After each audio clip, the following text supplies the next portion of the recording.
To break the games down. Week 1 is here. We're going to break it all down right here on the bottom line coming up next. Go,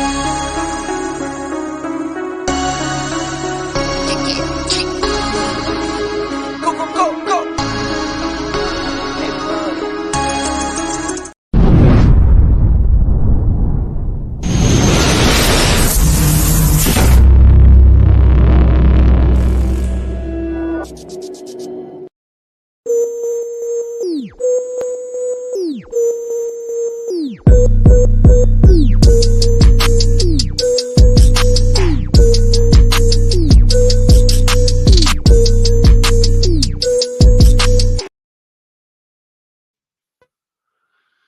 It's finally showtime in the UFL for the 2024 season. Time to bring in my astute co-hosts, Easy E and Brett the Hitman. It's game week, fellas. Finally. All those weeks we sat there telling them to hurry up. And now finally the season is here. You're not excited, are you, Brett? It's kind of surreal, isn't it? Been waiting on this forever. Brett's as happy as a puppy with two Peters, man. He's ready to go. So we all are. We're going to break down all 4 games for you. And first game on the docket, first game on the schedule is the Birmingham Stallions at the Arlington Renegades. Battle of the champions from last year. I found it only fitting that we ask our man Brett to break down the game as he sees it, at least from the Birmingham Stallion point of view. And then hopefully we'll have a special guest coming on to break down Arlington. Might have to ask Brett to be a little windy, which I'm sure is not going to be a problem. But we could talk an hour on Birmingham. I think you'll be okay. What do you think, Brett? What are we looking at? First game right out of the chute. I think it's going to be a spectacle. I imagine probably all the powers that be will probably be there, from Dwayne, Danny, Fox, Moose, Russ, Brandon. Everybody will probably be there, expecting a good crowd. Going to be a great game. I think the point spreads haven't came out yet. I think I was told that's going to happen in the morning.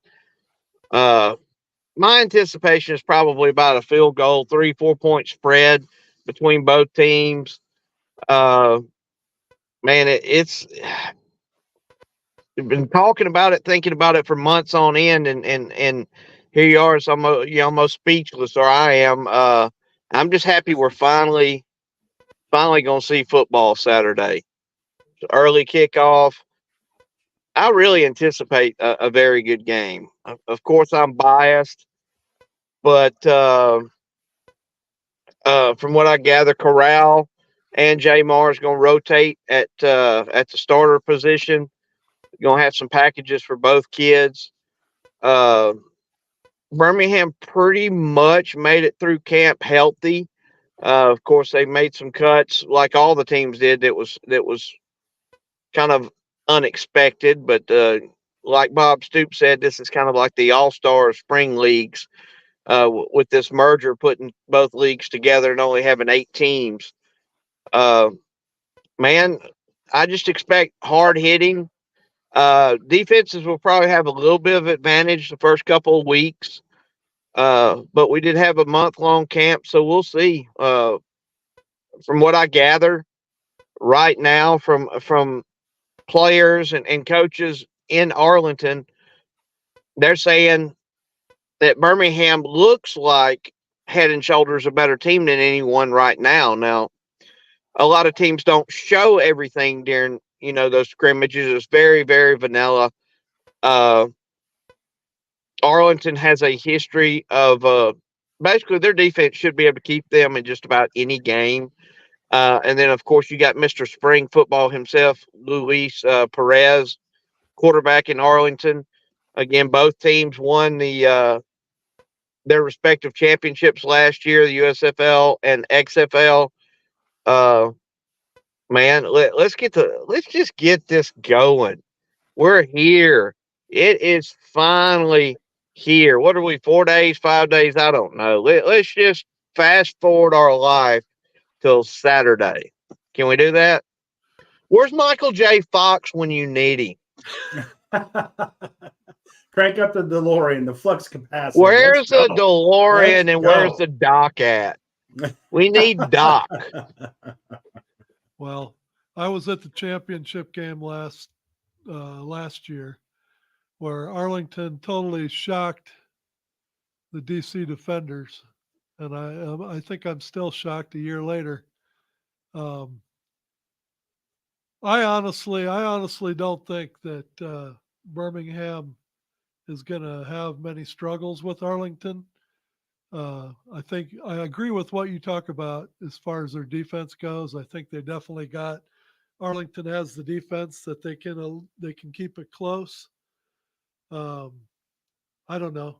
Maybe Perez is all that, but I don't know. If, they like to say that he's unbeatable, but how many Super Bowls did Tom Brady lose? So he's Right. He's not indestructible. I'm telling you, I think Arlington's going to have to win the Battle of the Trenches Saturday to have a chance. And again, Arlington fans probably jump on me and say, "Hey, it's just because you're a Birmingham fan, season ticket holder, yada yada yada. You run a Birmingham group." Yeah, but I'm about as realistic as the day is long. Arlington, it's going to be a spectacle. I think it's going to be a really good crowd. Both teams are going to be very pumped. But I feel like at a lot of skill positions on both sides of the ball, for Arlington to win Saturday, they're going to have to definitely win in the trenches and probably win in the turnover battle. To me, I keep thinking if they're +2 in turnovers, they might have a shot, but who knows? Well, we'll find out Saturday, won't we? I look at these games and I think it's probably, it's clearly all speculation because we don't know what these teams are going to look like when you bring 16 teams, you condense them down to 8. I mean, any one of these teams could completely surprise us. But I would say that, and I'm a fan of the Spring League. I'm not a fan of Birmingham or Arlington per se, but, I think, when you look at these teams, strictly on paper, I agree with you, Brett, and to your point, if Arlington cannot win in the trenches for sure, I think that it's going to be a long day for Arlington. I mean, if they cannot hold up front on both sides of the ball, I think they're probably in trouble in this game. I really do. I think they've got to win up front. Not even talking on the back end, not even talking about running the ball. I mean, they have to win up front starting out. If they can't do that, it is going to be a long, long day, I think, for Arlington. So what do you think, Brett? You know the Stallion team better than any of us for sure. Do you think Birmingham is going to start conservatively, or do you think they're going to try and put the pedal to the metal and see if Arlington can hold up? Man, I think, attending both pretty much every home game Birmingham's played in a championship game in Canton last year, I think first drive with the wide receivers we have, Kane and Williams is back. The tight end that I still cannot figure out why he's not in the NFL.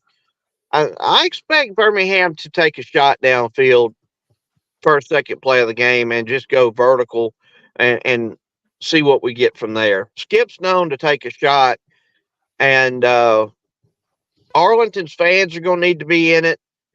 I know it's a new season, but looking back on 2020 and looking back on last year, I keep remembering how the Renegades kind of started both seasons off slowly. And that will not bode well for them Saturday if they do the same again.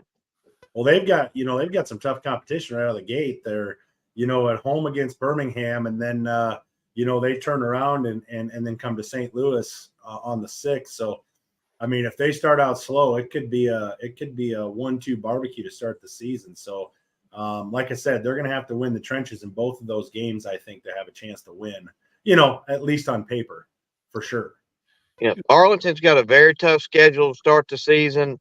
Then Birmingham's in Arlington for week 1. Then we go to Detroit, play Michigan week 2.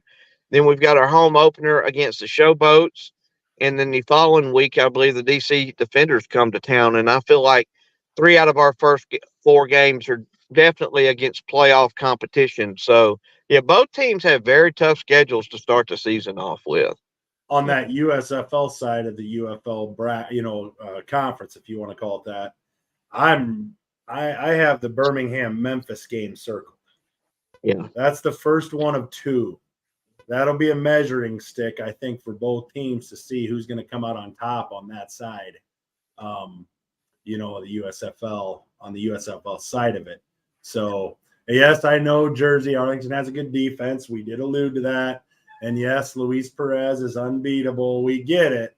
But I'm telling you, if they cannot win in the trenches, it's gonna be real tough. It's gonna be tough. That's my belief, at least on paper. Now, we could get there and it could be something totally different. But my prediction, and I think it'll be a prediction you see in a lot of these games is, can they win in the trenches? What team sets the tone, up front offensively, and then what team can set the tone up front defensively as to how these games go. And then, of course, that shifts the games. Let's say Arlington on defense is holding their own up front. Well, that's going to shift the game a little bit for Birmingham. Birmingham may come out and they may try to run the ball, and if they are able to run the ball and they're dominating up front, man, you're gonna see a boat race there. But if Arlington holds their line up front, now Birmingham may have to shift and they may have to go more to the air. And then now that becomes a shift to the backside of the defense. Can the backside of the defense hold up when they start pushing it through the air a little bit more? But initially, I think a lot of these teams are going to feel some stuff out. And, there's going to be a lot of handoffs initially just to kind of see where guys are at. And if Birmingham dominates that line of scrimmage up front from the get-go, with the big belugas up front, it is going to be a tough day for Arlington, I feel. But Arlington can do the same thing. I just think that if Birmingham wins the trenches and they dominate in the trenches, I don't even see this as a field goal game. I see this as a boat race. But like I said, this is just strictly paper right now. So, Brett, I put Jersey's comment up here. Birmingham's O-line better protect Jamar. Can't stay healthy, Smith. So what do you got for Jersey there, Brett? Got for Jersey on that one? No, I can repeat in a polite company. Okay. That goes both ways, and again, a lot of your XFL fans don't really believe in Birmingham, don't believe in the USFL teams. They might after Saturday, and I'll leave it at that. But now, one thing, honestly, and I've thought about this. Birmingham has played the majority of their games the first 2 seasons either at home or neutral sites. If Arlington can put 15,000-20,000 butts in the seat Saturday, that can present a problem. That Arlington gets the early lead, the crowd's going wild. It's already going to be a crazy environment. Look out. Things can happen. We've all seen hundreds and thousands of games. This is definitely a tough road matchup for Birmingham against a well-coached team, a fundamentally sound team, a very physical team. So I guess we'll do our predictions in a little while. I would still have to give a slight edge to Birmingham. But once again, flip a quarter on some of these games, especially first game of the year. Now Birmingham's returning quite a few players from their first 2 seasons, so there's some familiarity there, and same with Arlington. So I think we're going to see a good game Saturday. I don't think it's going to be your typical first game of the season. A lot of these guys have played together for a while now, so Okay. it should be some good football. Moment of truth. We got to stay on track here. Week 1, Birmingham at Arlington. I'm taking Birmingham. Brett, I got you marked as Birmingham already. So Give me Birmingham. Eric, Birmingham. It's a sweep. All right. We're going to a commercial break. And when we come back, the great Mike Palco from Michigan Panthers will join the show.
Oh, I got to keep reminding myself. I got to put that at the end of the show so that I don't. Yeah, have that so word we're not looking to John. pop one open here. Without further ado, I'm going to bring him on. Boom. We're talking. Here he is, the one and Big only. Mike, It's Heard time, you. what's up, bud? it's time Well- to start talking Panther football. Oh, I heard USFL, and boom, here I am. So,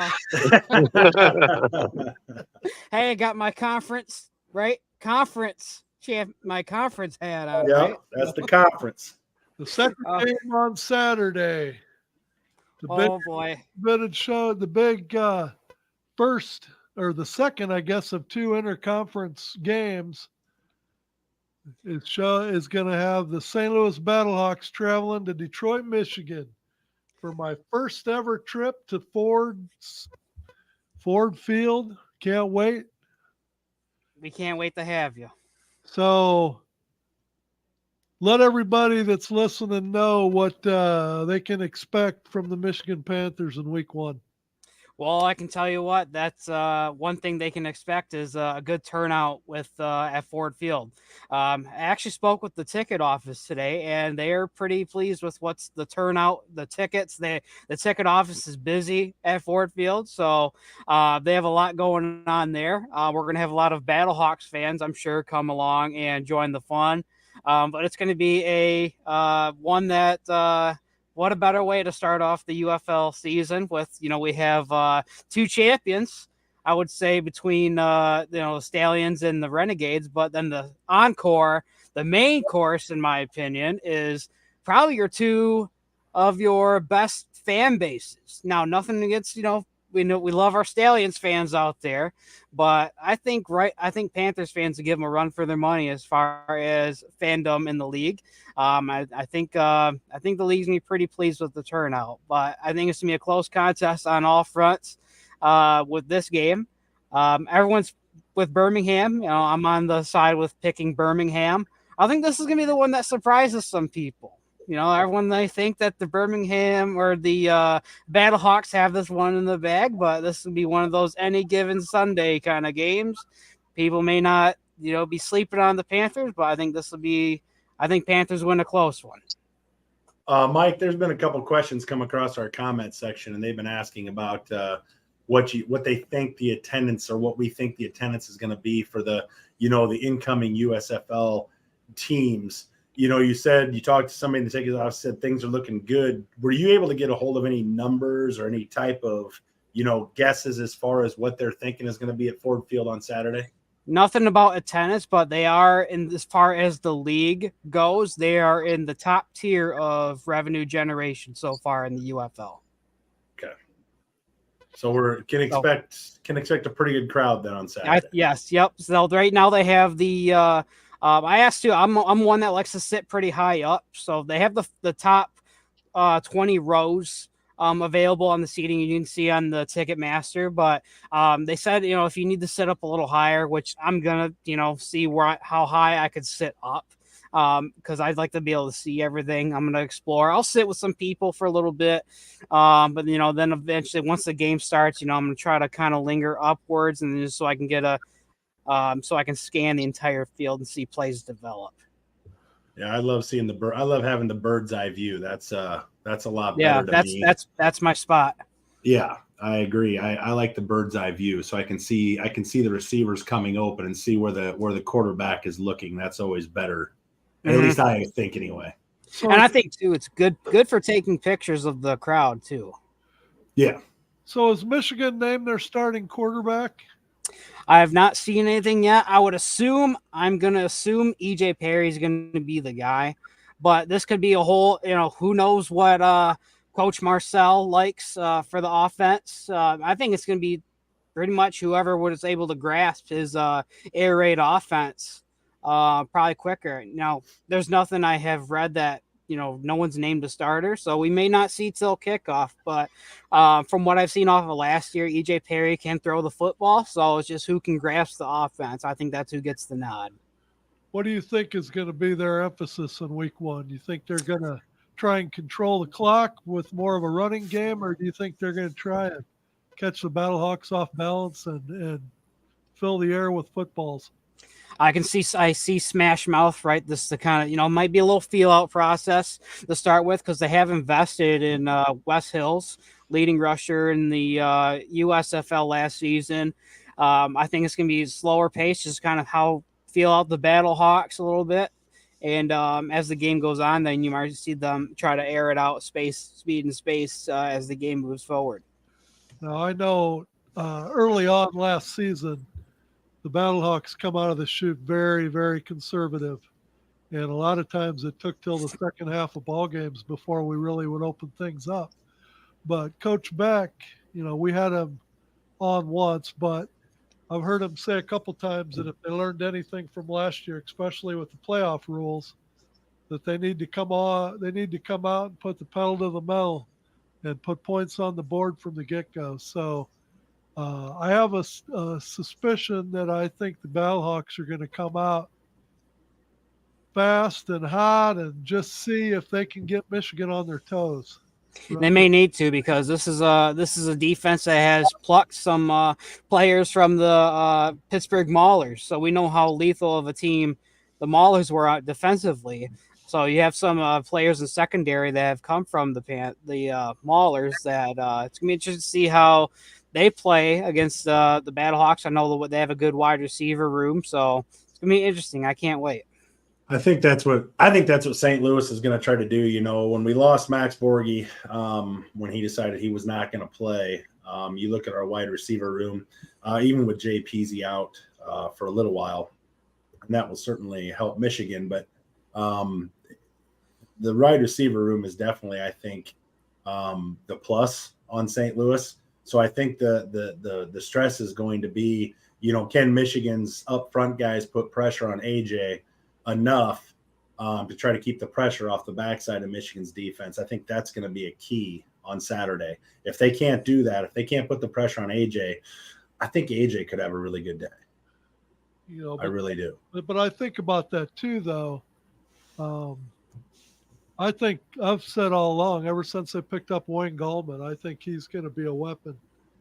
And, you talk about somebody with NFL experience. I thought he did a pretty good job of backing up Saquon Barkley when Barkley blew his knee out that year, and they had to use Gallman the rest of the year. 100%. I thought 100%. He did a good job. So, I think they're going to use him to kind of try and keep Michigan's defense off balance. So I guess we'll see. But so what can you tell us about Michigan's defense? I know you talked about it had a lot of new additions, but Well, what we can tell you is that the staple of the defense. So you have obviously the anchor of the defense, which Panthers know is Frank the Tank, Frank Ginda, linebacker number 5. So look for him to be flying all over the place as far as defensive side of things. And then Breland Speaks, probably one of my favorite, if not my favorite player on the Michigan Panthers. A nice edge rusher there. So he may give AJ McCarron some problems. So he may need to have a quick release in order to not have Breland Speaks right in his face or take him down on the turf. so we had a comment from they're talking about the success of the Lions. Do you think there's any validity to the fact that you'll still have fans that are pretty pumped from the NFL season that are going to roll right into the spring football? Oh, no doubt. We didn't want the NFL season to end, but unfortunately, it does. We're hungry. There's a big appetite for football. I don't think there's a better time right now than where this league is positioned, especially in Michigan. We're ready to roll. We can't wait. We want it now. But 5 more days, a Frank Ginda number of days from kickoff. We all want it now, but we got to wait 5 more days. Yeah. I can't. It's only going to make it that much sweeter. And it's. I love it. I'm looking at the schedule here too. I love it. Week 1, all the games are 2 of them on Fox, 2 on ESPN. Very accessible to everyone out there. If you don't have ESPN, I know for a time where I didn't have cable, I went to Buffalo Wild Wings. Like, hey, can you have the game on? I was watching USFL, XFL at the same exact time. So that's have that. Bring some friends. Bring a group of friends. Go out. Maybe not everybody in a sports bar, would know that it's even on. And all of a sudden, if you have it on the screen for everybody, it's like, oh, football, when's this start? Then you just, it'd be creative, fun, have a good time. Well, I don't want to create an excuse for the Battlehawks. But what I will say is this game, if I had to venture a guess, is probably more important for Michigan because with Michigan starting with, I think 3 out of your first 4 games are at home. So it's really important for you guys to start fast. So very important. If the Battlehawks can come in and steal a win on the road, we're sitting pretty. But if you guys are at home starting 0-1, that kind of starts putting you behind the 8 ball early. So. Yeah, because you have Birmingham the second week, 3rd week with Houston. So very important, very important. But I think this is also it's. I feel like this one's a really this is just about as big of a bragging rights game as it is the first one. I'm probably more excited about this one. I think these are 2 very passionate fan bases, and I think both want this one just as bad. And having it being a week 1 match, I think that's probably one of the best decisions the league has made thus far, is having this being an opening day matchup. Well, I know that I was going to ask you for tailgating advice, but you've told me a couple times now that you're not a big tailgater. Yeah, you like going in and going in early. Yep, I'm one of those early birds. Just getting to I'll walk around. I like to do a walk around, see who's all there. See if I can catch anyone. Walking out through the tunnel on the pregame warm-ups. I like to be, one of the first people there. But if I plan on being there early enough to where I can walk around and meet some tailgaters, talk some football. So. Well, our second week in St. Louis, we're only planning to tailgate for about 12 hours, Mike. So Daddy Ed and I are exactly the opposite. No, we got that all set. All set. Home opener is at 7 at night. So we're trying to convince our tailgate lot to open up at 7 in the morning. So oh my gosh. Well, I'm sure Battlehawks fans will be there. God, I can't wait. Okay, it's that time. So I'll let the guests go first. I think I know who you're going to take, but maybe there might be some surprises in there. We'll see. Okay, so why don't you lead us off? Michigan or St. Louis? I mean, it's got to be the Panthers. I think they'll win a close one here. I don't know how it's going to be. It might be. I think we're going to get a low scoring game, especially with the week one. You know, we want to see some. There's no preseason for these guys, so you can only practice so much. You know, I'm sure the contact is pretty limited when you're going against your teammate. So they're going to be hitting. You know, I know you had scrimmages and stuff, but I'm sure they play cautious there. But now we're live now. So I expect a low scoring game. It's going to be some smash mouth. But I got Panthers at home, week one. I think they take it.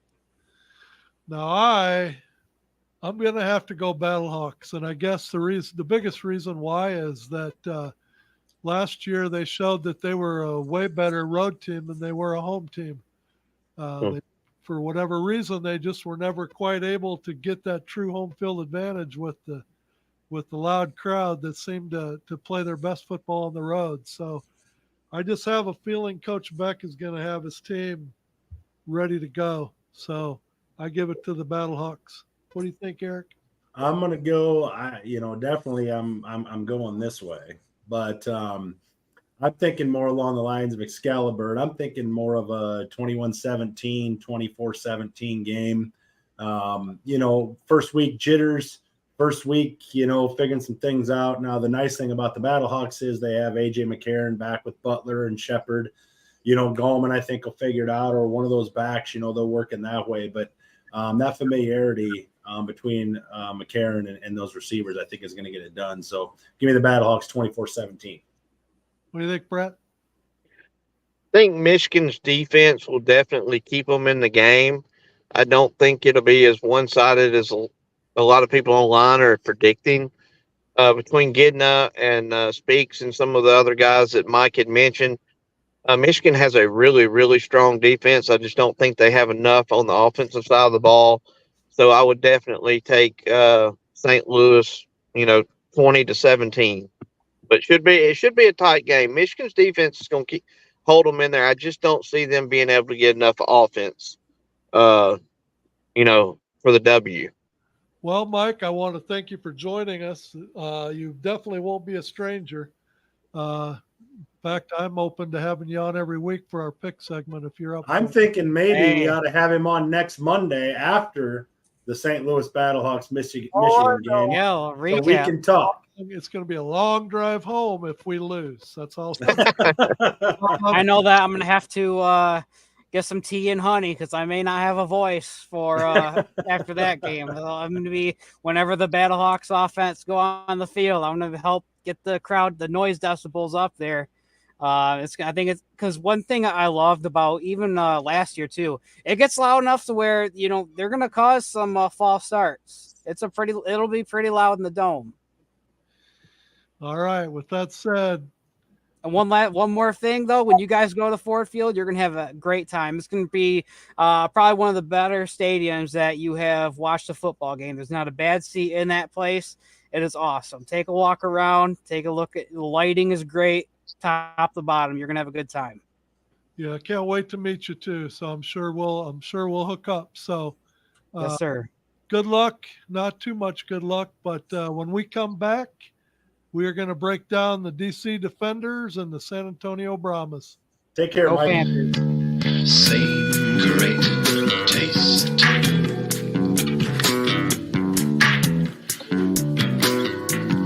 Yes.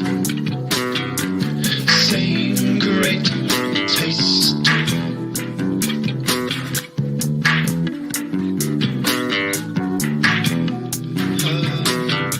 Same great taste.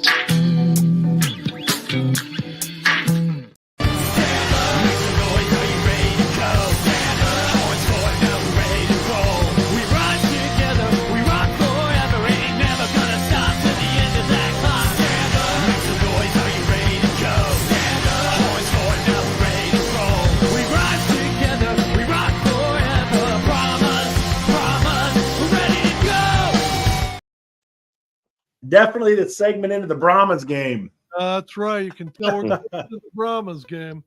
We got another special guest sitting. No, It's not who you think. In fact, let's bring him on. Maybe we'll let him talk about this game a little bit too. Hello. Oh, it's not who I thought it was. Welcome, What's Bill. up? Thank goodness it's not who I What's thought. going on, Bill? What's going on, guys? What's going on? It's finally here, week one. Oh, man. Week one. I challenge every fan base in the UFL league. San Antonio beat everybody to the punch and made a video of their team that we played. I'll put the challenge out to every fan base Who? that wants to put it together. We'll play it. You get it to us and we'll play it. So San Antonio was obviously that one, as you could tell. That was a good one. They're the only ones that they all have horns growing out of their heads. So, so I was supposed to have a guy come on and talk about DC, but That's not me. and That's he's definitely not you. he's supposed to be the I can talk about them, but talk about all you guys. What I can do. Was that guy before me for Michigan? What was he thinking about? I mean, good Lord, that game he was a could have got guest. in He quick. was a guest. We're being nice, we're just creating a conversation. So are you? Ah, So are you telling me that you don't necessarily agree with his pick? no. I'm a big Panther fan. I used to love Panthers back in the day, but this ain't your mama's Panthers, I don't think. So I make it throw farther than their quarterback, I'm sure. We'll see. Ugh. We got their quarterback. He's our third string at the Showboat. We're so good. Well, if we ever get our esteemed guest to show up, I got two esteemed guests showing up. I was going to start off with DC and then end with Bill says I'm here. What are you What are talking you about? talking about? well, You don't get no more esteemed. I was going Right. to say, if you want to talk about DC, Bill, go ahead. All right, Let's look, not. Yeah. I may make those beer snake people really mad, but I think they got a really good team. I picked them second in the league to start the year off. This is, because, hey, we're all putting cats in a bag right now. We don't have any clue, but I think they got a good team. Running back kind of hurt them pretty bad. So I think they'll beat the Brahmas pretty handily. Well, I got a lot of respect for DC. In Oh, fact, yeah. what they say, to be the man, you got to beat the man. Yeah, right. that's all of us here in Memphis. We know who our daddy is right now. It's those damn Stallions. That's right. Well, At some point, we're going to beat them. But right now, look at that. Well, Look at he that. had to wear it. He had to wear it tonight. he says, Come "Get on. up." I say, "Yeehaw!" Hey, Bill, I will tell you, I am representing though. I see am that. representing. I know the Okay. guy that made that. That's really nice. I have had the chance to interview Coach DiFilippo a couple times. And I tell you what, the one night we had him on the show, I was ready to pad up and get going, man. I love his energy. I love, I just love his message. I love what I think the culture that he's trying to bring to the Showboats is. Yeah. I mean, man, I was pumped, man. I'm a Sure, Memphis got fan. it. You're gonna have to wait, man. Ugh. Bill, I'm gonna put you backstage again. I'll bring you on here in a little. What? Hey, Are we still doing this DC? show- we can do those this show may last. We leave. can do them last. Back. I'll bring you right back. I got to bring on the Spurge. Oh man. Finally, some class to this show. Yeah, that's what we're thinking. It's nice that you finally decided to join us. Yeah, You said 8:40. I still had a minute. You said 8:40. I still had a minute. I kind of had that segment messed up because Leo, I told 8:40 as well. I know. That's me and Leo. We're coordinating to come on. But thank you for having me. So anyway, you got DC. Start talking. DC? What do you mean? What about DC? What about them? They have the two best quarterbacks, the two best mobile quarterbacks of all time, in Jordan Ta'amu and DeAndre Francois. I mean, yeah. Listen. Abram Smith is out, blew out his ACL, right? But they are the second place people in the XFL. Birmingham has Wade Phillips as their head coach.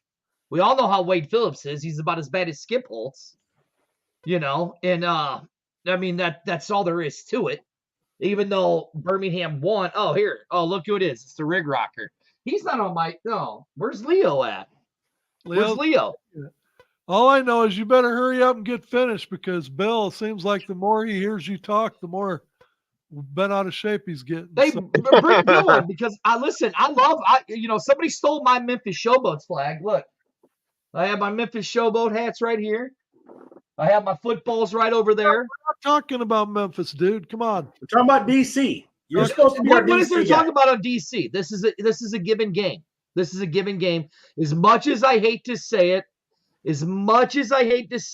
and as much as I would like DC to win this game, I don't see DC winning them because without Abram Smith, this is just not a good team. That's all there is to it. Because what you're saying is DC is a run first, run second, run third team. You take Abram Smith out of there, aren't they down to like their third running back or something? Yeah, they are. I mean, if you look at it, if you look at it, Jordan and DeAndre are both running quarterbacks, right? Now, Jordan's got a great arm. Look, Jersey, that's beside the point of who the best quarterback is in the game. Jordan is undefeated in the dome still. But look, you take out Abram Smith, what happens? They don't have Blake Jackson, their number one receiver from last year. He's on the Battlehawks team. Yep. Their tight end guy is gone. Look, as much as I love DeAndre and I love Jordan, in my opinion, without Abrams, this is a totally different team. Totally different team. So you know You're what? saying, go ahead, Ed. Now that you've totally misrepresented the DC fan base. No, I didn't misrepresent them. We're gonna. Well, let's get your pick though. So you're taking San Antonio, right? I mean, as much as I hate to say it, yeah, I'm taking San Antonio. I'm a realist. Okay, goodbye. Okay. Now we talk. Hey, There, now we got Leo. We got From the voice of reason. Guns podcast. Let's welcome Leo to the show. how you guys doing? Good, Leo. How are you? Very good, thank you. Thanks for coming on. Hey, thanks for inviting me. Thanks for having me. This is exciting. Absolutely. So last year, the only thing I remember San Antonio saying at the end of last year is when the schedule gods come out in 2024, please don't schedule us on Easter morning. Yes. So then what happens? The 2024 schedule comes out, and who kicks it off Sunday morning? Opening day, Sunday morning, 11 a.m. kickoff. It couldn't be a more difficult situation for the city of San Antonio and Brahma fans. The city of San Antonio, which is a very, very Catholic city, I might mention. Yeah, that's really unfortunate. They didn't listen to us. I guess they thought we didn't know what we were talking about when we were, talking about our own city. So what can you tell me now when Hines Ward exited and Wade Phillips come in? Did you notice a change, any kind of a shift in the type of team that the Brahmas were going to be in 2024? I definitely think there was a noticeable shift. Yes. We all know that Wade Phillips is a defensive mind, a great defensive coach, very well respected around professional football, and for good reason. But that's not the change in focus that I think we saw with his arrival. I think it's more on the offensive side. So maybe that has something to do with H.A. Smith. I don't know. Maybe that. I think Wade kind of feels like he's got the defense under control. So let's work on that offensive side and get that side of the football in order, because his defense is going to be good because he's Wade Phillips and he knows how to put a good defense on the field. So have they named their official starter the quarterback? They did today, and it was a surprise for some. A lot of people thought with Quentin Dormady being their top pick in the draft that we just had a couple months ago, and and he performed well for the Guardians last season. He did very well, but he's not the guy. Now, as I've understand, it was a very tight competition all the way up to the last minute, which is why they've just made the announcement today. But Chase Garbers is going to be the starter out of University of California. He was with the Raiders on their practice squad and on the active roster, and got to start a couple of games. So he's got a resume. He's got some experience. I figured he was going to come in and make some noise when I saw that they signed him and brought him out, and he's going to be the day one starter for the San Antonio Gunslingers. But as I understand, it was a very tight race. All three guys, the other guy that they have there is Tom Flacco. If you know, I'm sure you've heard the last name. You know, he's Joe Flacco's little brother. Don't say that, Leo. Ed's gonna lose his mind. Don't say Flacco. Say something else. Okay, we'll just call him Tom. We'll just call him Tommy. As I understand, Tommy's done pretty well too, and according to AJ Smith, he's comfortable with all three guys. But at the end of training camp, there it was a 2-guy race, and it was right to the finish. And Chase Garber is the guy that's going to be QB1 this Sunday on Easter. So before we get to the picks, what is your gut telling you? Not your heart, but what's your gut telling you? My gut is big, so it's pretty close to the heart. Big Daddy Ed. You know, you like to talk about the you. I've seen. Maybe. What's you that? In the loo. You in the loo. Yes, you in the loo. You know, I can relate. I can relate for sure. So it's hard for me to differentiate between the two, but right now my gut's telling me the same thing that my heart is, and I think San Antonio is going to surprise some people because I know DC is coming in as the favorite in a lot of people's eyes. But I think the Brahmas have some really good talent on defense. I think DC took a big hit. Obviously, when they lost, the MVP of the team, Abram Smith. I think he was MVP of the league, wasn't he? Last season, the XFL. Huge part of that offense, and I don't know that they're going to be the same without him. And I think offensively, this Brahmas team is going to surprise a lot of people. It's going to be a very, very stark contrast to the very conservative throw the ball in the dirt if the play isn't there offense that we had last year, which was very frustrating. Can't tell you enough how happy I am that we're not going to see that this year in San Antonio. So I'm going to put that down as an official vote for the San Antonio Brahmas. Yes.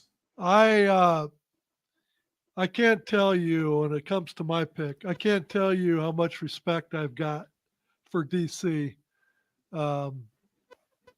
I was at the game in DC, and it was a back and forth game. DC ended up pulling it out. I definitely thought leaving that game, coming back to St. Louis, that when we got them at home, we would take care of business. And they proceeded to come into St. Louis and thrash us pretty thoroughly. And like I said before, to be the man, you got to beat the man. And I have a lot of respect for Reggie Barlow as a coach.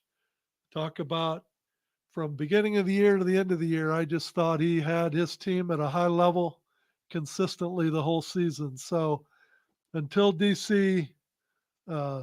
until St. Louis can beat DC, but again, until San Antonio can beat DC, I got to go with DC. So that's my pick. I have to agree with you on the sentiment with Reggie Barlow. A heck of a coach, and really he was the only successful rookie professional coach in the league last year, and showed his chops. So I have nothing but respect for him as well. I gotta side with Leo here. I think the Abram Smith hit, and not having Jackson the wide receiver spot. He's now thankfully with the Battlehawks. Maybe somebody in that backfield. I think they're down to their third running back.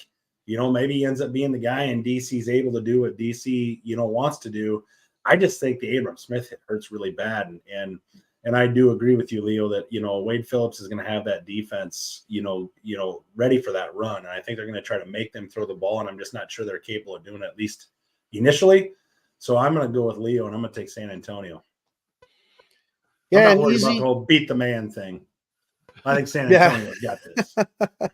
Okay, Brett. DC, pretty much what Ed said, was the best team from the start of the season last year in the XFL to the end of the season. They just got caught in San Antonio by Arlington, a hot Arlington team. Got defeated, but a lot of the DC players are back from last year. I understand the running back and this, that, and other. Too much DC. I will, honestly, since San Antonio's at home, and I was such a big proponent for San Antonio getting the spring football team the last few years after the AAF debacle. I'll be pulling for San Antonio, but I just think there's too much DC. Hoping I'm wrong, but I think DC by a touchdown. Well, Leo, I want to thank you for coming on. Hopefully I can get you to come on. I know I can't do it every week because you got a show to do, but everybody, if you get an opportunity to listen to the Smoking Guns podcast, Leo and Philip and RC do a great job. They're on Monday nights at 7, so they start an hour before we do. But I'm a big fan of their show. I've listened to them ever since they've been on. So again, thanks for coming on, Leo, and hopefully we can have you on again. Yeah, absolutely. I love it. Thank you, Ed and Easy and Brett. Always a pleasure with you guys, and I'm excited to see some football this weekend. Let's get it going. Thanks, Yeah. Leo. Bye-bye, guys. When we come back, it's time for Memphis and Houston. Be back in a second. Houston, we've triumphed. I've made it back to Earth with the cargo intact. The game-changing, time-sensitive payload is none other than the revolutionary energy flavor we've all been waiting for. Introducing Merc Mayhem Cherry Limeade. Merc Clan played a crucial role in securing this energy flavor, and together we've unlocked the future of power. Merc Mayhem is not just a drink, it's a statement, a fusion of relentless energy and bold flavor. The secret is out. Merc Mayhem is set to redefine the energy landscape, leaving ordinary drinks in its cosmic dust. Get ready for a taste explosion that matches Merc Clan's unparalleled power. Join the revolution, and let's unleash Merc Mayhem upon the world. Astronaut M signing off.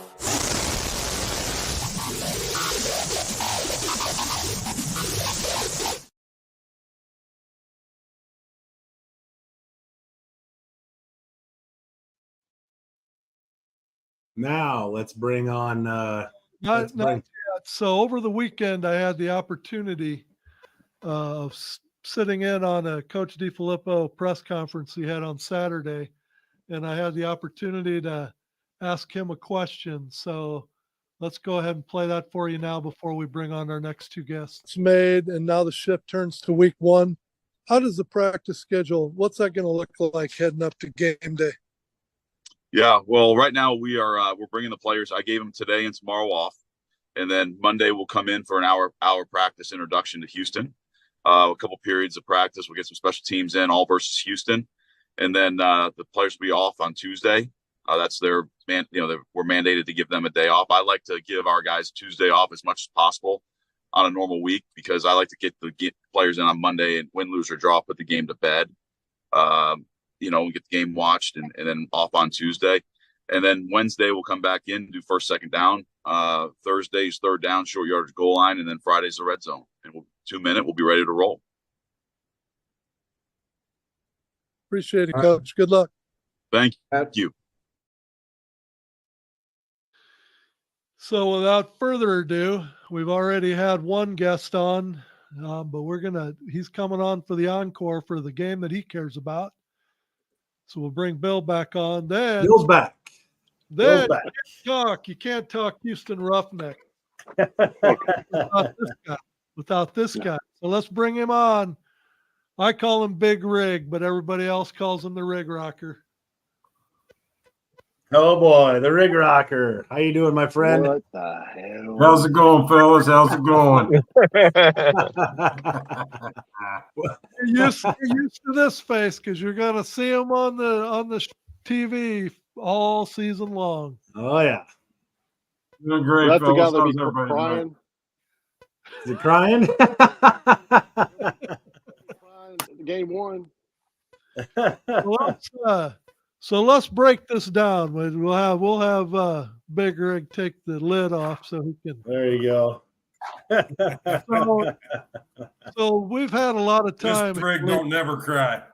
We've had a long time here. We haven't come down to Memphis's town hall, and so we've had a chance to really get to know the Memphis fan base and also Coach DiFilippo. And I've been in a couple Carnell Lakes press conferences as well. A lot of respect for the Memphis fan base. So I'll let Bill start off and kind of give us an idea of what he expects out of the shoot in week one. I think I expect what everybody expects. We have no idea. I mean, I think we have a really solid team from start to finish. I don't see any deficiencies anywhere. I knew with defense last year we were okay. Offense we were shaky. Haley's system's a little shakier than Coach Flips is, but I think we're a lot better than we were last year. But like everybody else, until we see the first couple of weeks and figure out what everybody got, then we'll be able to really assess where the whole league is as a whole. But all these teams have great players now. When you lose 8 teams, you've just got great players all over the field. Look, we lost some players that in Memphis. It took a little bit of getting used to lose Derek Dillon. It was not easy here. He was probably him and Vinny, the two darlings of our team last year. So that was rough. But we knew those kind of things were coming. Coach Flip is a fantastic coach. We're excited to have him here. We're excited for the whole team. But I think game one we'll be in pretty good shape the first couple of weeks, and then we have to go to Birmingham, which will be a really good showdown, I think. Well, I had the pleasure of sitting in on a Carnell Lake press conference, and one of the journalists asked him a question of what their game plan was going to be on defense going into week one, and he basically, without hesitating, said, "We will shut down their run game because that's what makes Houston go is their run game. So we will be shutting that down." Yeah, we're happy to have him back. I mean, he was fantastic last year. He attacks. He goes after it. We're not.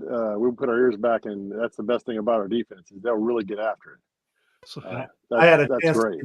I had a chance to interview Coach DiFilippo as well, and he one of the biggest surprises, one of the things that he was most excited about was how the defense came together.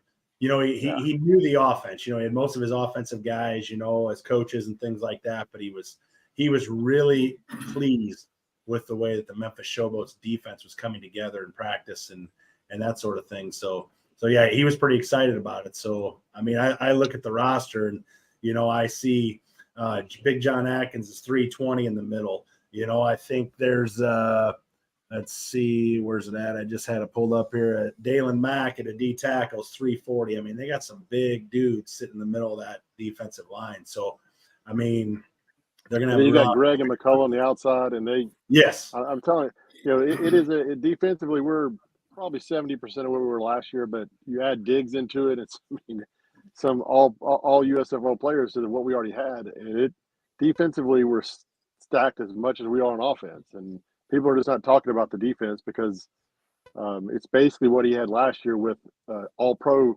players on top of it. So, but like we all said, until we see it on the field, it's really hard to discern anything. Coach Flip has been fantastic for the yacht club and all the people here in Memphis. He's given us a lot of time. We were excited about kicking it off. We're glad we're not playing on Easter here. Here we're playing down there. Easter in Memphis is also a place that you just don't want to play a game, but it is what it is. So yes. What I thought was interesting then is after the Carnell Lake press conference later on that day, CJ Johnson had a press conference, and the same journalist that asked Carnell Lake about what they were going to do to Houston's offense, that he asked the same question to CJ, and he told CJ what Carnell Lake had said. And so CJ kind of perks up a little bit, and he says, well, you know, this is a coaching fraternity, so I'm not going to say anything bad about Carnell Lake. He goes, I have a lot of respect for him, but he said, make no mistake, we're going to do what we do, no matter what the other team says. Okay. I hope so. I hope so. Ball every down. So anyway, Big Rig, having said that, I kind of segue into you. So what's your take on week one?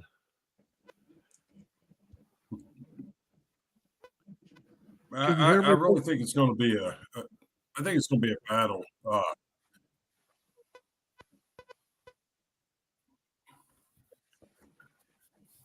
I think it's going to be a battle. You know, I don't know. I'll be honest. As far as with the Houston Roughnecks, you know, with them being the Gamblers last year, I really don't know much about them as far as, you know, the players themselves. But, you know, I went to the meet and greet with here in Houston and got to meet Coach CJ, and he really talks a lot about the defense. He's building his team on the defense, and unfortunately, he built the offense around, you know, Mark Thompson. Now we're looking at him being missing some time. So, yeah, it's going to be a rough. It's going to be rough, but I think with the defense, I think it's going to be a close game between two of them. You know, so offensively, Gontarian, who is that? You know, is it just Pledger coming in? I think is going to be our starter for the first week. You know, just with Thompson being out, but you know, quarterback wise, I really don't see us having a strong quarterback, but I think it'll be all right. So you think they're gonna? I have faith in CJ, Coach CJ, with his decisions. So, what are you anticipating then for crowd? Have you heard anything so far? I mean, I've seen a lot of people saying they're going to be there. I can see us getting, even with it being Easter Sunday, I can see us getting 11, which I think is going to help us out with it being a home game. You know, a lot of these guys haven't played in front of the big crowds. So, you know, just getting in there and these players are going to be pumped up just being in front of a home crowd like that. And I think it's going to be tough. So now that we got two guests here, so now we got two guest picks. So we're going to go with Bill first. Where did Dirty go? We don't care. We don't care, Bill. Yeah. He's not here. We're good with that. I had He him, runs everything. under contract for like 3 minutes worth of DC talk, and then he was gone. Yeah, we don't. We're taking care of the show tonight. He has no power to just jump in when he wants, so he's gone. He's gone. And I know he's watching, and you're gone. Yeah, now the knows, but he'll try. Yeah, he'll try. So, Bill, I'll let you go first then. Why and what? I think you know, game one, a lot of the kinks are getting worked out of all these teams. I think this game, I had a couple people I was talking to. I think it'll be the Showboats will win 30-16. It'll be somewhere in that kind of range. It'll be close for a while, and then they'll pull away.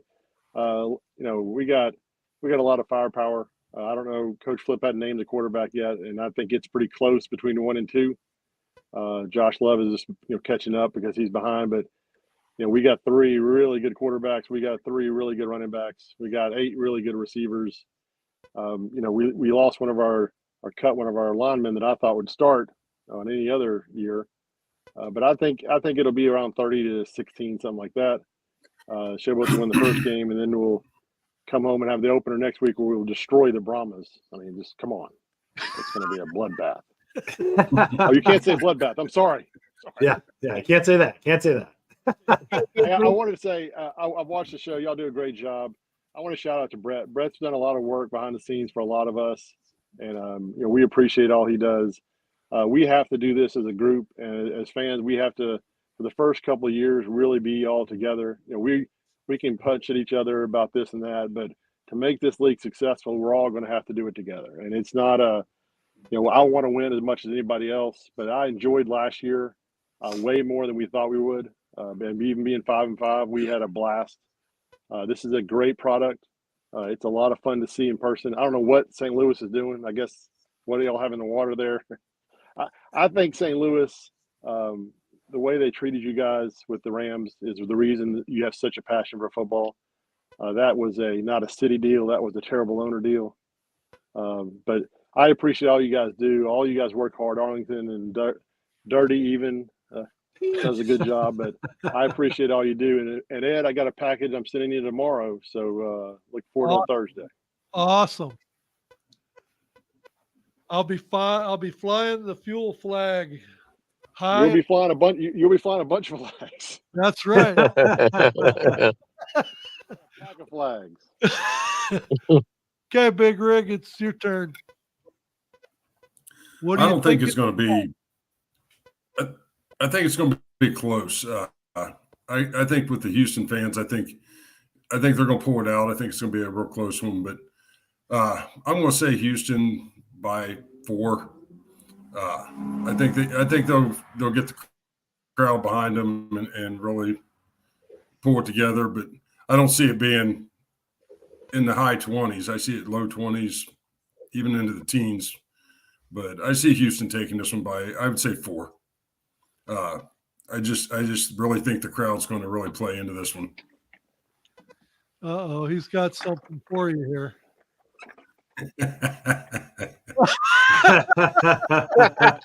That don't exist no more, Bill. That don't exist no more. This was a great logo. That's extinct. I'm hoping they take this to Las Vegas. That would be the perfect place for it. Yeah, that would make sense. There you go. There it is. There it is. Look at that. Fly those colors.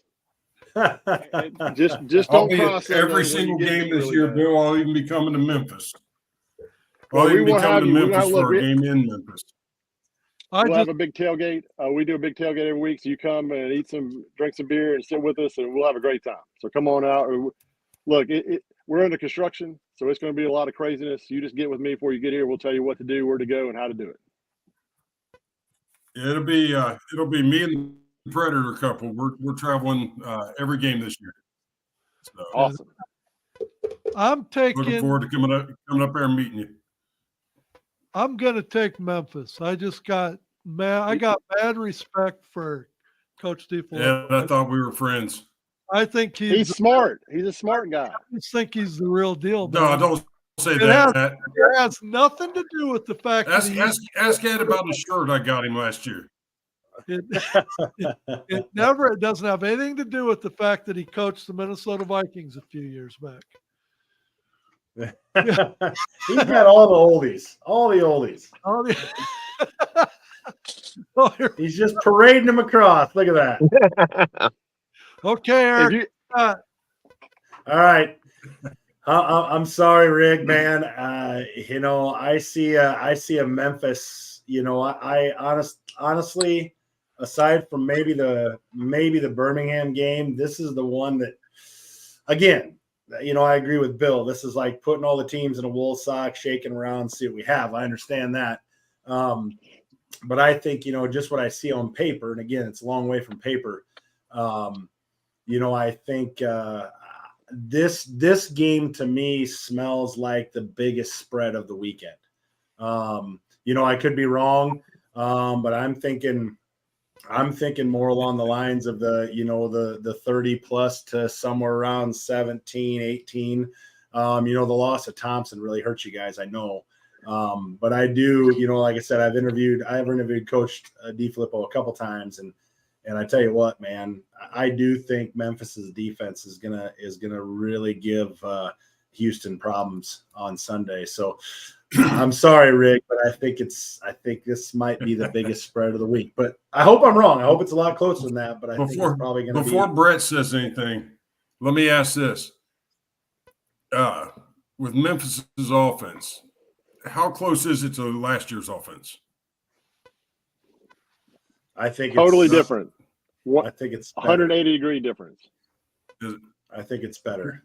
Last year they only averaged 19 points a game, so that's far cry. Last from year we 30. had Todd Haley. He was not a good offensive coach. Just saying. Love Todd. Todd was great here in the city. You're gonna be in It was Houston, a Bill. struggle. You gonna be in Coming Houston, to Bill? Houston for the game? We're working on it.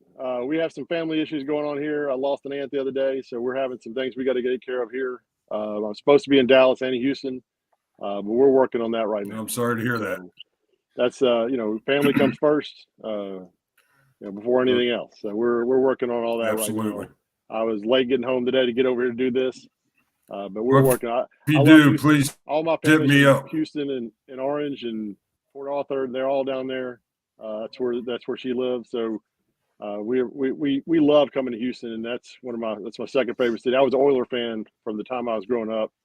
The first player I ever saw was Earl Campbell, and I thought I was hooked on the Oilers from then on. And they moved up here, and we became Titans fans. So and a lot of Houston people hate me for that, but it is what it is.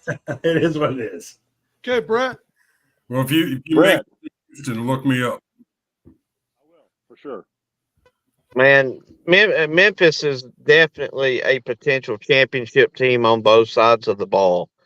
They've just got to answer Riggs' question as directly as possible. Not even close to the same offense as last year.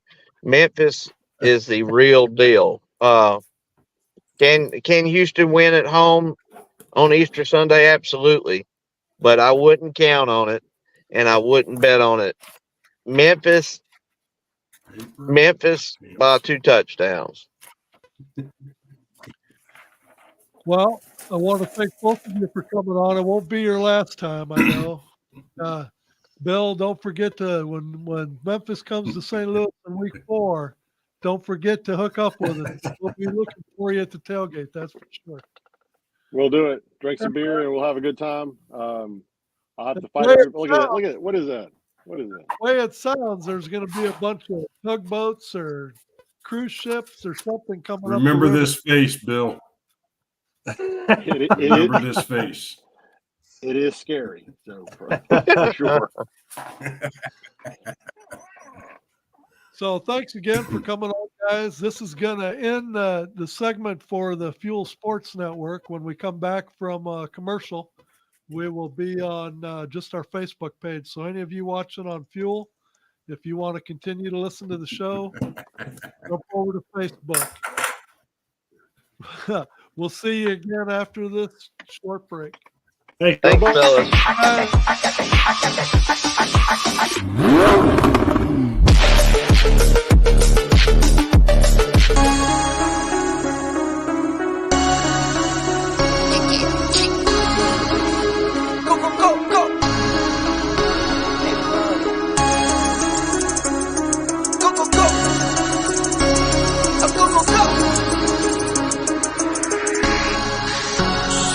Hit for my wins, I need my hands. This life is real, don't play pretend. Came off the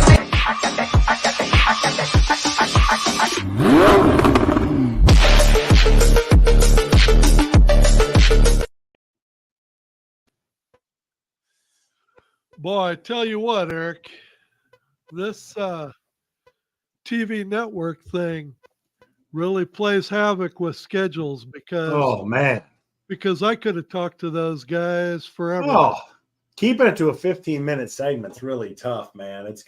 I think if we get into the season, we're gonna have to go to 2 hours, and we're gonna have to give a half an hour to each game. I mean, I think it's just gonna have to happen.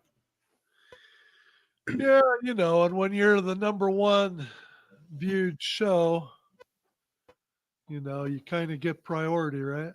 That's right. We should have priority, right? That's how it works. This hour is for the birds. So. That's right. That's right.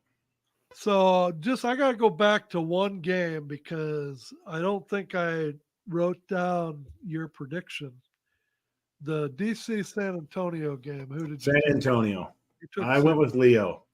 I think we're gonna see how big Abram Smith was to the DC defenders. I think.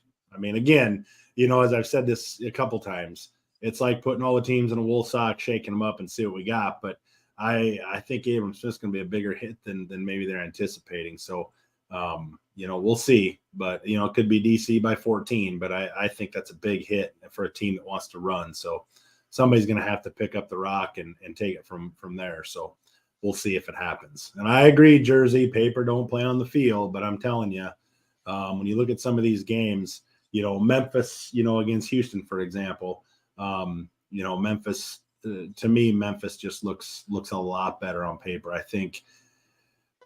feel bad for Rig, but I think they're in for a long day, long game on Sunday. I think, it's Memphis is better on both sides of the ball. You could maybe throw some comparisons out defensive wise, but I think Memphis is head and shoulders above better on offense.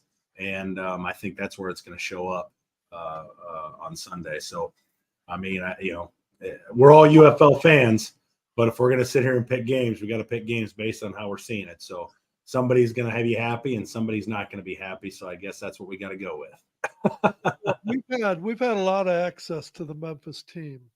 Yeah, and that could be a little bit of it too, but because we've learned a lot more about them with the access that we've had to the showboats, which has been great. Thank you to the Memphis showboats and the openness that you've had. We've had some great interviews. Coach DiFilippo is great. I just think the excitement, the culture, that he's bringing to Memphis is really going to reflect. And I do think that, I mean, you still got to play the games out, but I'm telling you right now, I have the Birmingham-Memphis game circled because that's going to be a real measuring stick, I think, as to where, Memphis is. And so, with you and I, for example, we may be Battlehawk fans. That's fine. But you know what? I'm still going to support Houston. I'm still going to support Memphis. I'm still going to support DC. I'm still going to support all teams, and we're going to cover all those teams. And I'm hoping to have each team flag back here eventually. But, you got to have a favorite. And, obviously I'm a Battlehawk fan, but I'm going to support these other teams as much as we can. Because I tell you what, spring football is upon us, boys. And I'm excited to get going and see what we got on the field so we can really start breaking these games down and really start recognizing the strengths and weaknesses of these teams, not just based on the paper, but based on what we actually see on the field. That's going to be the fun part. I would be surprised. It's easy to get our preconceived notion in our head of what all these teams are going to be. But I truly feel like there's going to be a couple surprise teams after week one that we're going to be like, whoa, maybe we'll give another look at this. 100%. They talked about the coachings. I heard from several coaches that, a couple of years ago, they had a week and a half training camp. Last week they had last year they had a couple weeks. This year is really the first year that they got a full month of training camp. So I think you're going to see a lot of these teams that are going to be a lot more well-oiled machines right out of the gate versus last year, when they're still kind of feeling each other out yet. Right. And plus, we talked about it with the Battlehawks. You've got familiarity, AJ McCarron's throwing the ball to a lot of familiar faces. And so, and you have that on a lot of the teams. And now they've had a month to work together and things like that. So, I mean, I think the brand of football we're going to see is going to be great. I think if you're not watching the UFL, you're missing the boat. And I don't care what game it is. You can have a favorite team. That's fine. But I plan on watching every single one of these games because I think I can't wait for the Birmingham Arlington game. I can't wait for the DC San Antonio game. I can't wait for the Memphis Houston game. I want to watch them all, just to kind of see where we're at and kind of see where these teams play out, so we can eliminate the whole paper thing and actually see kind of where we're at and see where where everybody's strengths and weaknesses are. So I think it's going to be great. What do you think, Brett? Man, we are going to have some polished polished football. And I'm glad you brought that up, Ed, about the full month of camp. I think that makes a world of difference. Year one with the USFL, I think we only had 2.5 weeks, and then the XFL had an extra week and a half last year, and the USFL had an extra week, and you could tell a difference. But I think with a full month and the quality of players that we're all stacking on these rosters, and I can't wait. And I'm with both of you. I know both of you same way I am. I'm gonna try to watch every game. If I can't watch it live, I will definitely watch them later. I mean, Well, I'm recording all of them. I'm recording all. I don't intend on missing one game. No. And One game last year that I missed. I watched every game. I broke down every game. I couldn't wait to watch every game. I had to put Susie's comment up there because he agrees with me.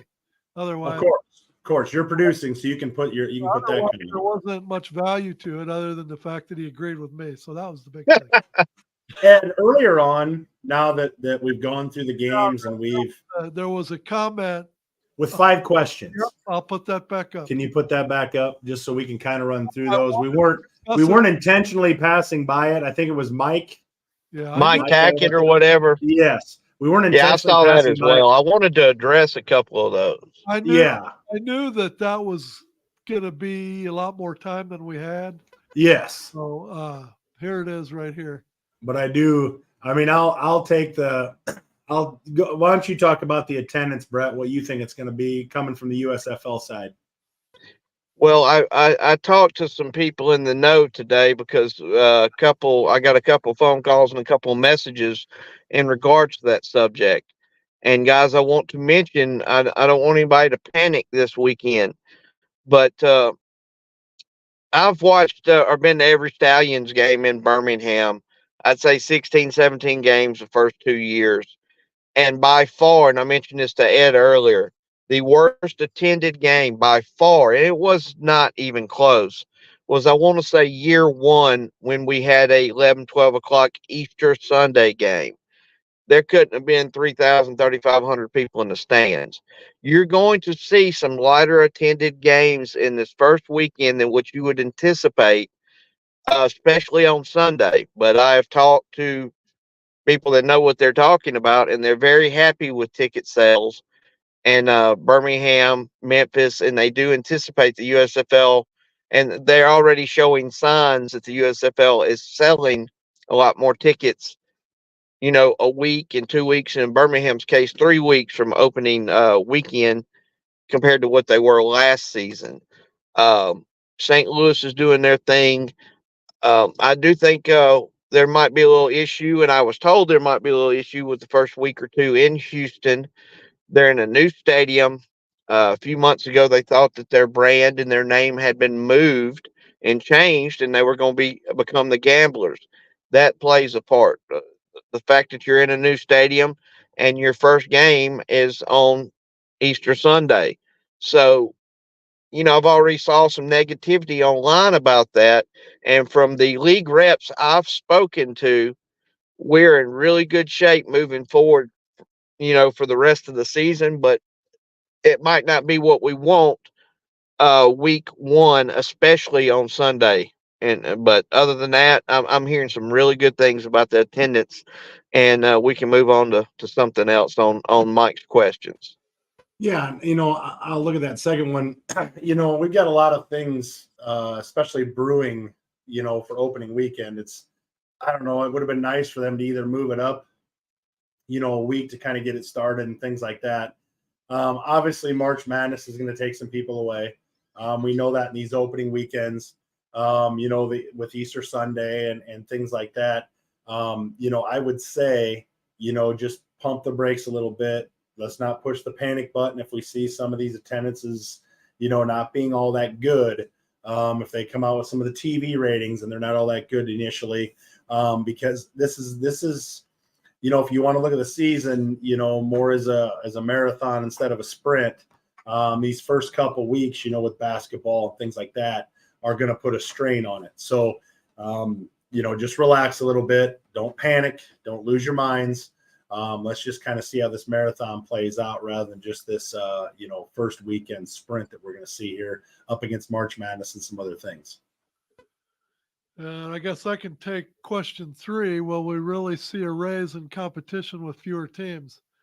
I'm going to answer that with the overwhelming yes, because every time we've been in a press conference with any coach, no matter who it's been, the first comment they make is the quality of the talent that all these teams have.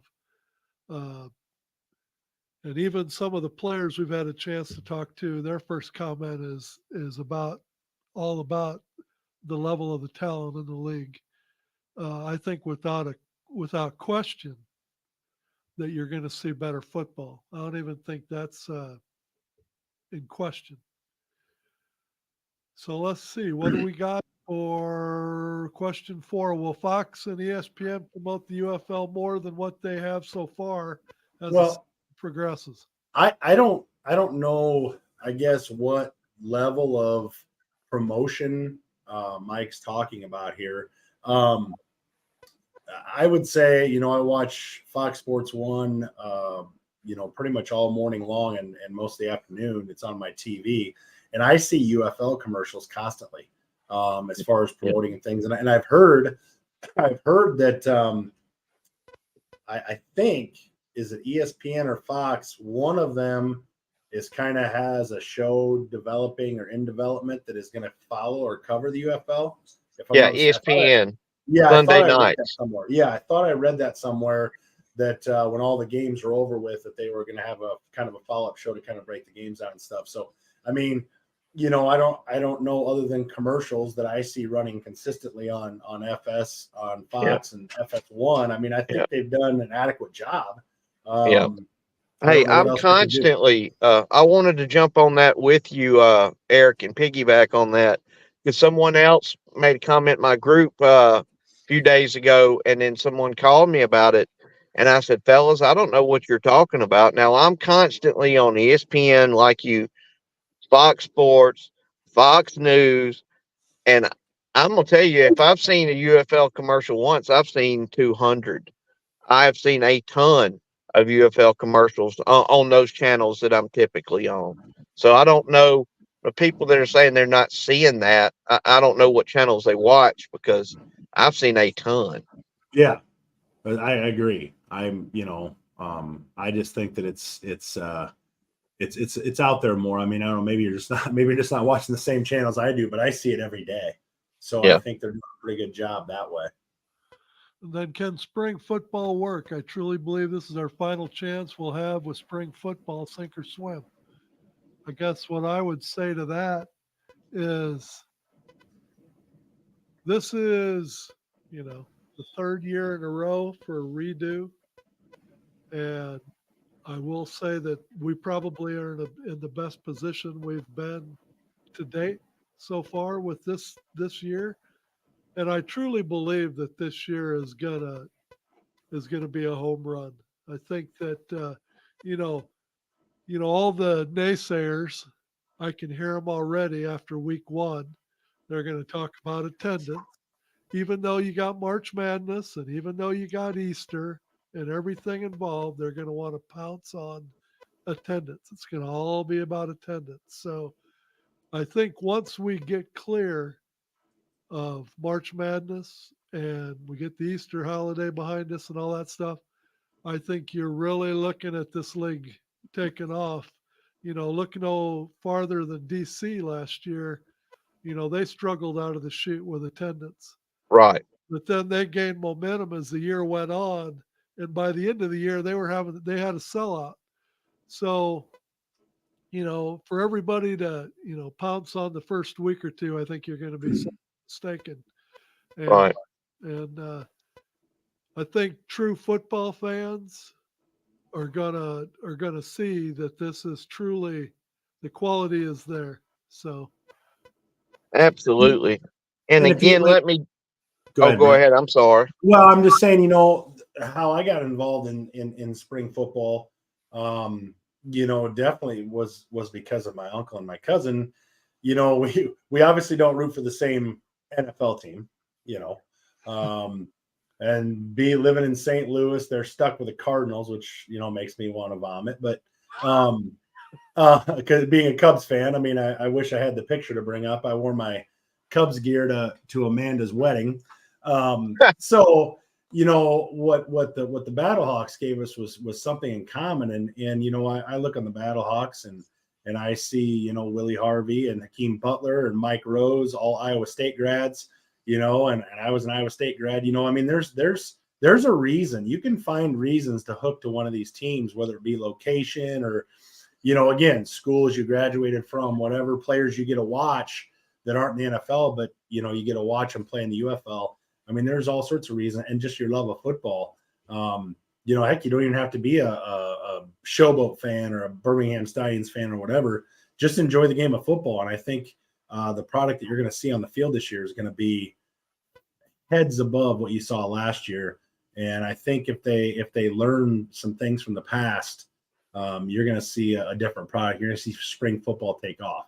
And if it doesn't, well, I guess, it doesn't. But I really do think this year is going to be a good stepping stone for future teams and ownership and things like that. But I don't want to put the cart before the horse, but I really think we have an opportunity here to really make that happen. So having said that, week 1 is fast approaching, and we gave you what we thought was the bottom line. Next week, we'll see how we did on our picks, but we'll break down week 2, and we will maybe go with a little bit different format because I really would like to spend a little more time than what we got to spend on each matchup. But we'll definitely keep fine-tuning this. In the meantime, good luck to all your teams. Hope everybody's team wins, even though that's not going to happen. But except for Michigan. Have a good rest. Good luck to everybody but Michigan. I'm going to be making my trek to Michigan, hopefully to see a Battlehawks victory. But we'll be talking next week on the other end. We'll see you again. We'll talk to you next week.